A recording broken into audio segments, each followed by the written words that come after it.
জুমার নামাজ উদ্দেশ্য করে আমরা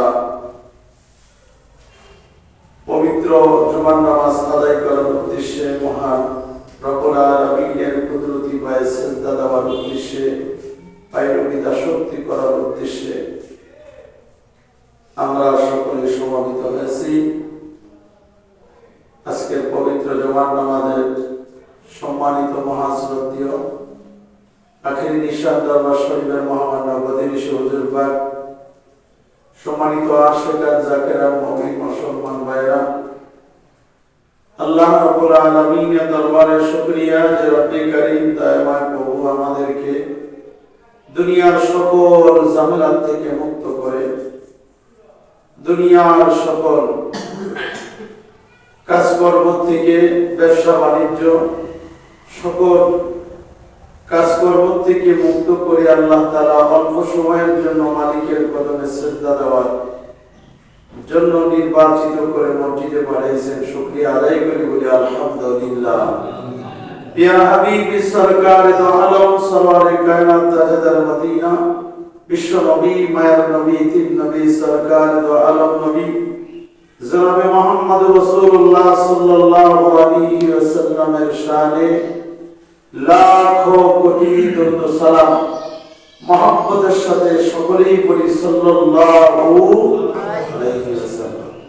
আমরা এক সময় ছিলাম না, এখন আছি, আবার একদিন থাকবো না। আমরা যেদিন থাকবো না সেই দিনের অপেক্ষায় আমরা থাকিও না, যে সেই দিনটা আমার আপনার জন্য কত কঠিন হবে, ওই চিন্তা আমি একবারও করি না। যদি ওই চিন্তা করতাম তাহলে আমি আপনি যথাসময় মসজিদে এসে ইবাদতের জন্য রেডি হয়ে যেতাম। শরীয়ত সালাম হাকিকত মারিফত তরিকতের যেমন মূল্যহীন, শরীয়ত হচ্ছে প্রথম সিঁড়ি, প্রথম ধাপ।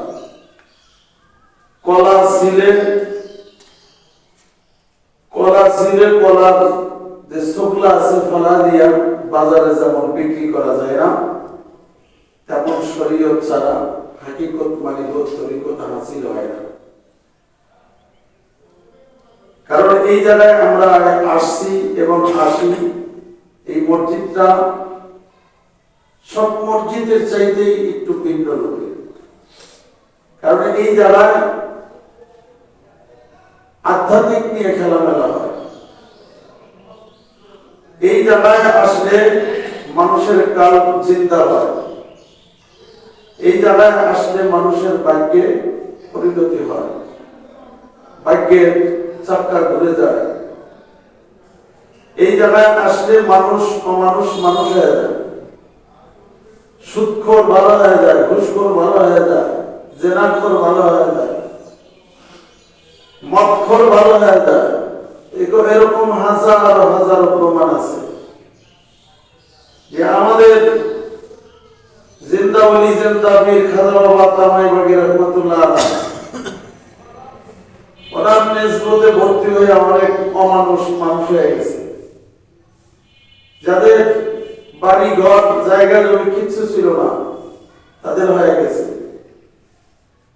যাদের ইবাদত বন্দেগীর শক্তি ছিল না, তারা ইবাদত বন্দেগীর শক্তি পাইছে। তো আল্লাহ তাআলা এই তামাই গ্রামের মধ্যে এই মসজিদটা একটু ভিন্ন। এখানে নবীকে সালাম তাসিম এখানে করা হয়, অন্যান্য মসজিদে হয় না। এটা একটু ভিন্ন একটা মসজিদ। এই মসজিদ নির্মাণ যিনি করেছেন জিন্দা ওলি জিন্দা পীর খাজা বাবা তামাই বাগী রহমতুল্লাহ। আপনারা জানেন যে এই মসজিদ করতে যায় তাকে অনেক কষ্টের মুখোমুখি হতে হয়েছে, অনেক কষ্ট মুজাহিদা করতে হয়েছে, অনেক কষ্ট স্বীকার করতে হয়েছে। এই মসজিদে আমরা অনেকেই সহযোগিতা করি, মসজিদে অনেকেই দান করি, অনেকেই মসজিদে আসা যাওয়া করি। এই মসজিদে যারা আসা যাওয়া করে অধিকাংশ মানুষই তারা তরিকাপন্থী মানুষ, অধিকাংশই তরিকাপন্থী মানুষ। বিশেষ করে যারা বেশি তরিকা পালন করে তারাই এই মসজিদে বেশি আসা যাওয়া করে এবং এই দরবারকেও খুব ভালোবাসে। জিন্দা ওলি জিন্দা পীর কেন বলা হয়? ইন্না আউলিয়া আল্লাহু লা খাউফুন আলাইহিম ওয়া লা হুম ইয়াহজানুন।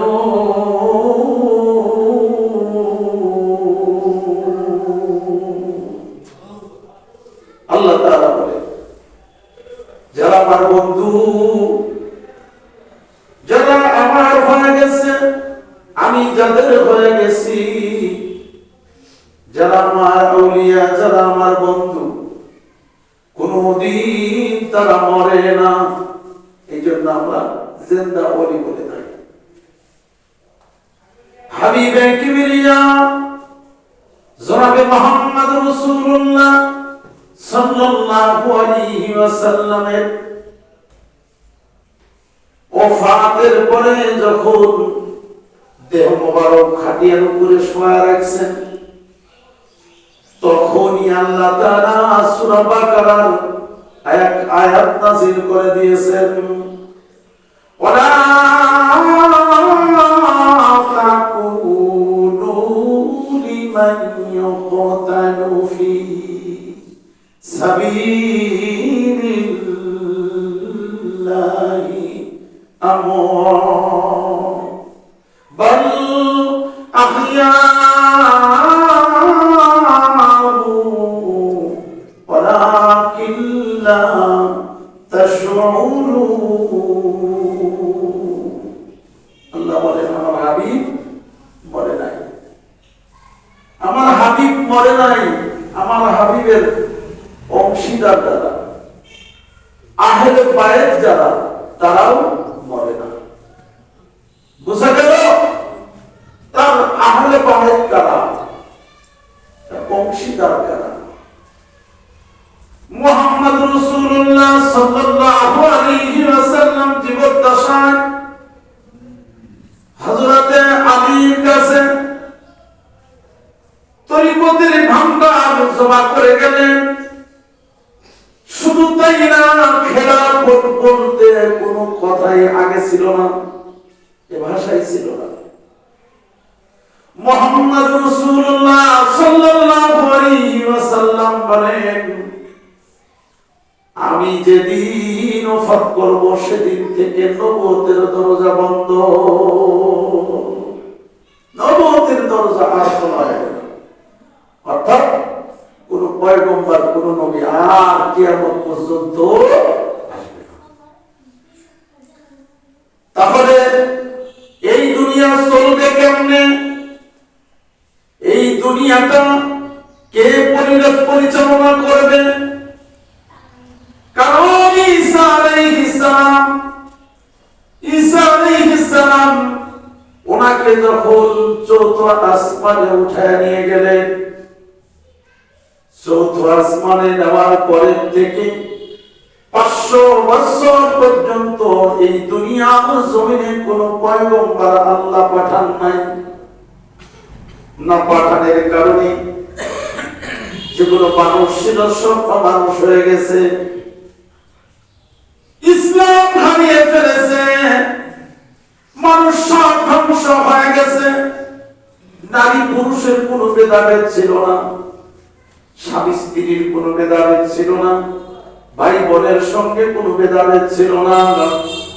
আমার ভাইরা, মানুষ যত কুকাম, যত খারাপ কাম যত হচ্ছে না, যত ব্যভিচার, যত রাহাজানি, যত খুন খারাপি, সব কিছু ওই আয়ামে জাহিলিয়াতের যুগে পরিণত হয়েছিলেন। ওই সময়